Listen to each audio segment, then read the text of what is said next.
Okay, so you got through another toxic holiday with your dysfunctional family, and now you need to restore, refresh, renew, and reset back to your normally sweet self.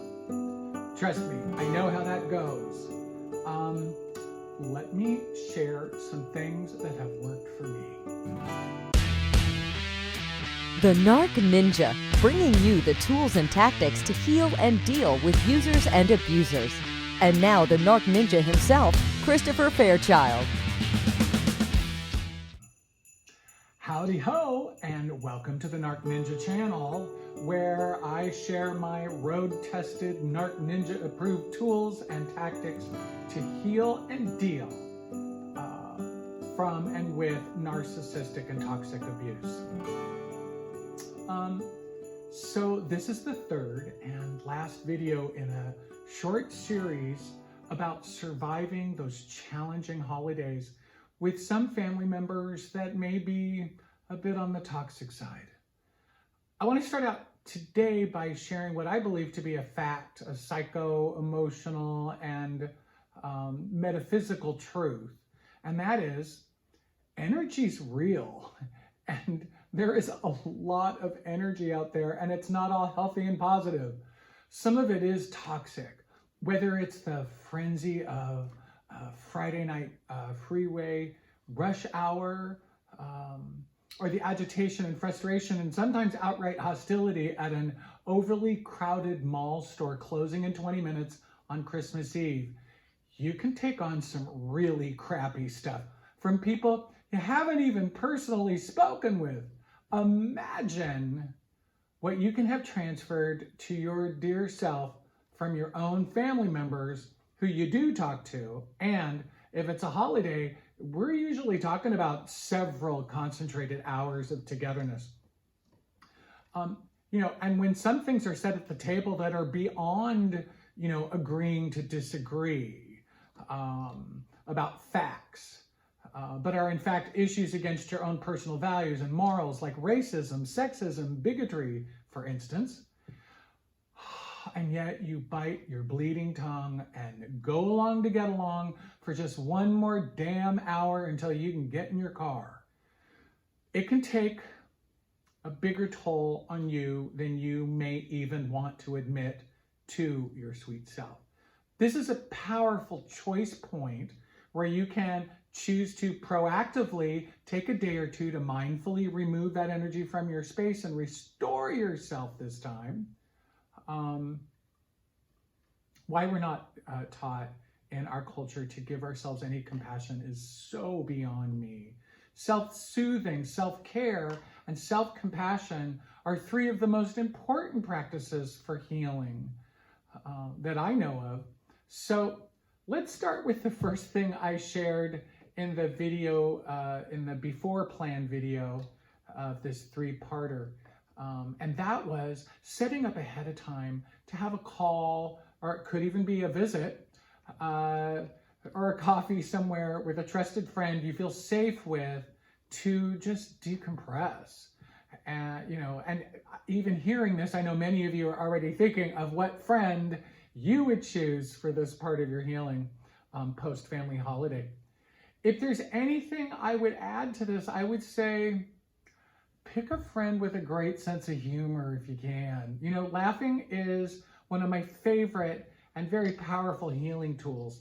I studied for several years about the ancient Roman Greco mystery schools, also known as the Eleusinian mysteries, that later went on to Egypt, and contained wisdoms about healing and spirit, mind, and body tools, some dating back as far as 750 BC, and they believed, true fact, that all healing begins at the vibration of amusement.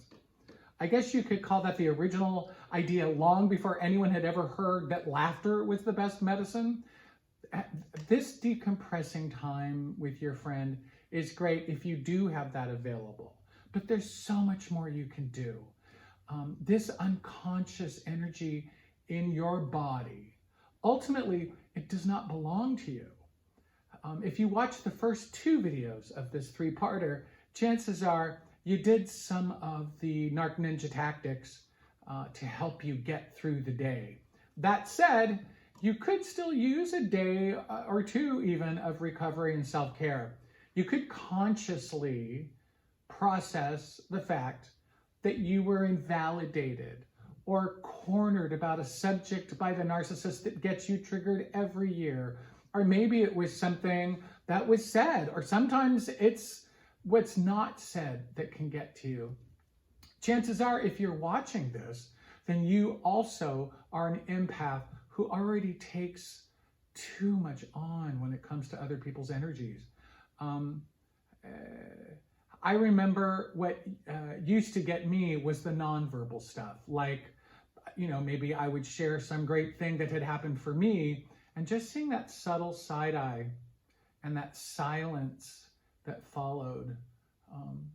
Normally someone would ask a question or make a comment, but not in these sneaky shade fests.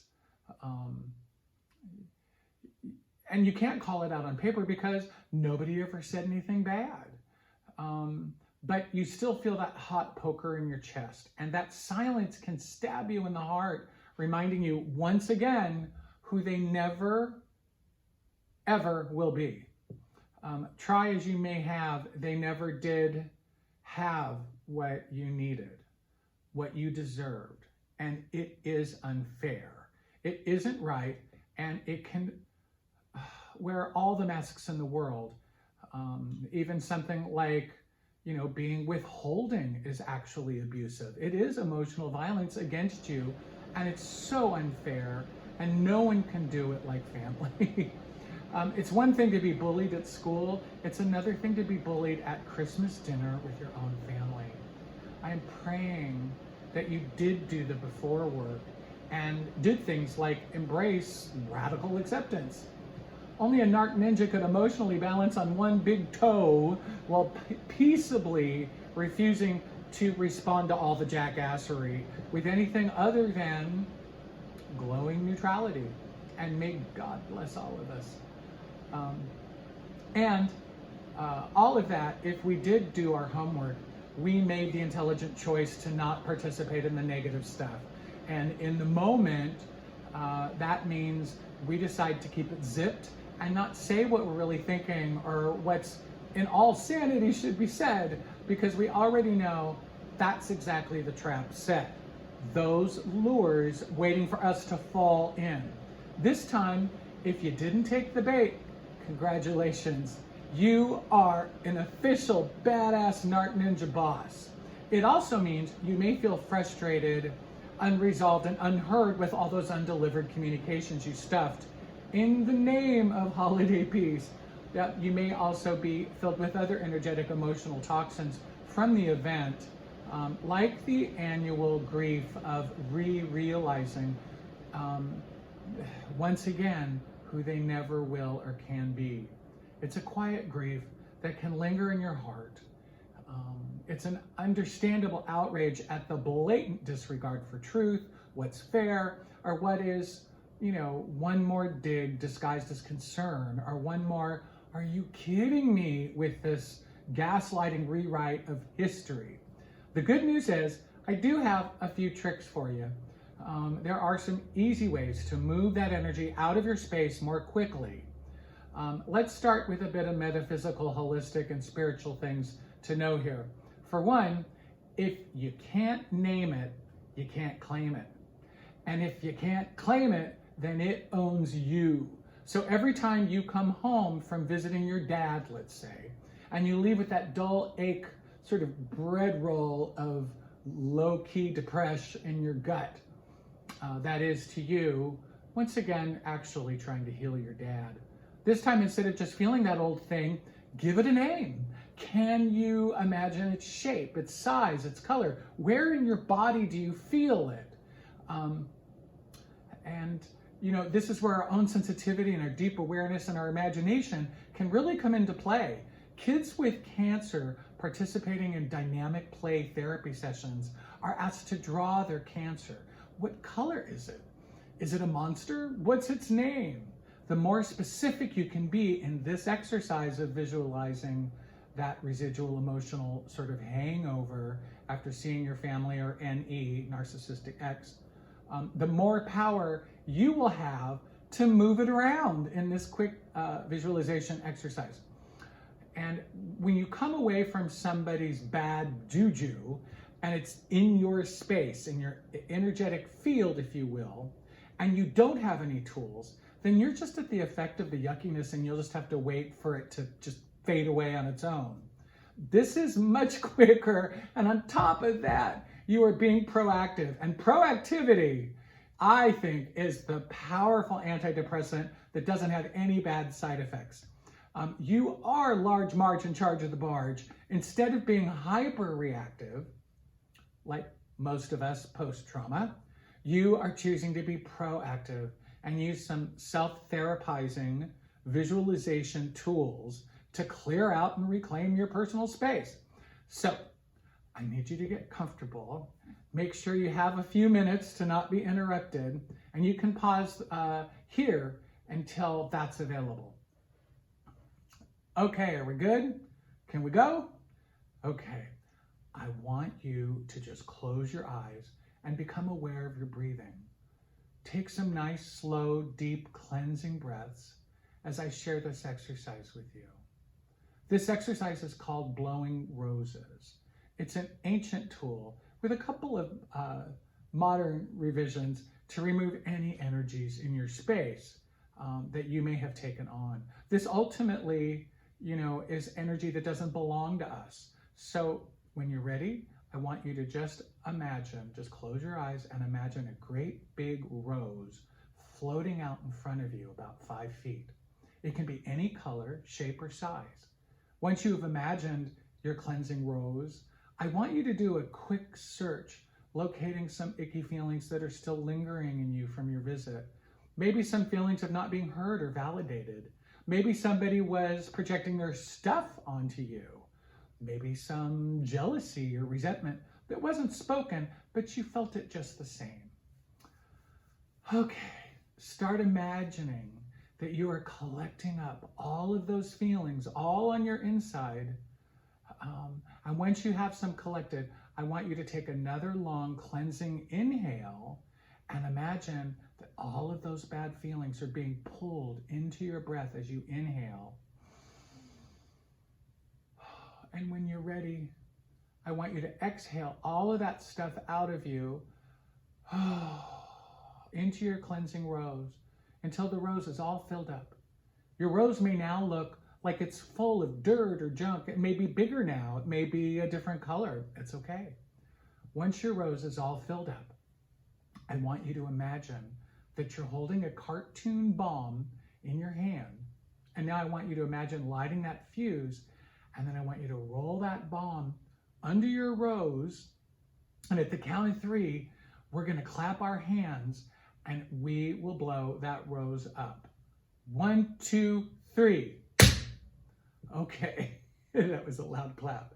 We have blown our first rose, and we have sent all of that negative energy back from the nothingness from which it came.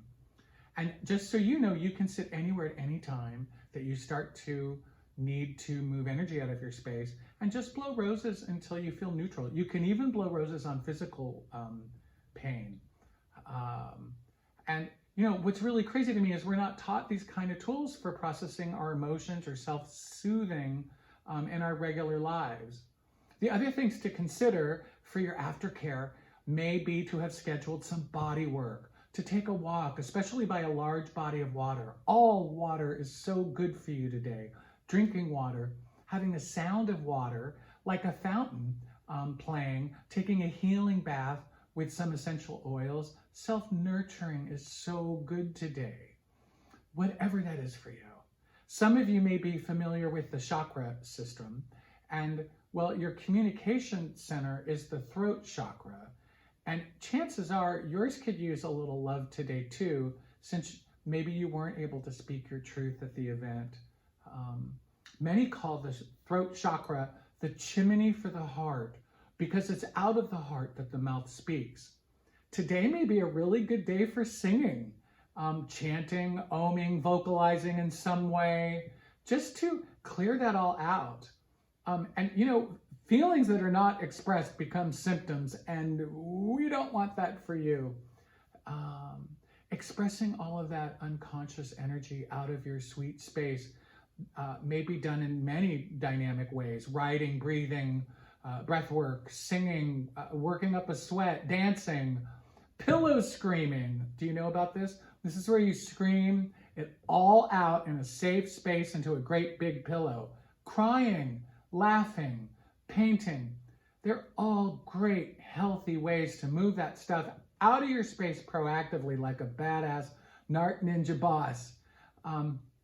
There's some really great ways to self-empower, to start having some control over your emotional body and reclaim your peace. I'm so glad that you were with me on this journey. I hope there was something useful for you here. Please let us all know in the comments below anything that's helped you move through it when you need an emotional detox. Speaking of which, I have a new book coming out in the fall called The Great Emotional Detox. And once it's out, I'll add a link below for you. If you haven't already, I hope you will like and subscribe. You can also hit that bell to be notified when the next video comes out. Thank you so much for spending some time with me today. And until the next time, keep shining your awesome light and be you to the full. Namaste.